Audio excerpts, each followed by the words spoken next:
الرحمن الرحيم maanta waxaan noo yeeray komishanka qaranka ee doorashooyinka saddexda gudoomiye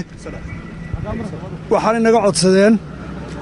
arrintan abaaraha iyo doorashooyinka isku soo beegmay adag inaanu u soo jeedino amaanu xisbiyadu ay keenaan soo jeedintooda iyo wixii ay ka qabaan saddex qodob baanu geynay ka koobaad waxaan isku waraacsanahay dhammaantayo saddex xisbiga inay dalka ka jiraan abaar baahsan dalka jirto oo ay iska hor imanayaan ama ay saameyn weyn ku leedahay wakhtigii doorashada loo qabtay ee ahayd 8 Maarch inay iska hor imanayaan abaarta hawsheeda iyo hawshii doorashadu labada xisbi ee mucaaradka iyo xisbiga kulmiye laba raay u kala jeediyeen kulmiye wuxuu jeediyey in arrinta xalinteeda iyo furdaamteeda loo raaco hab sharciga loo eego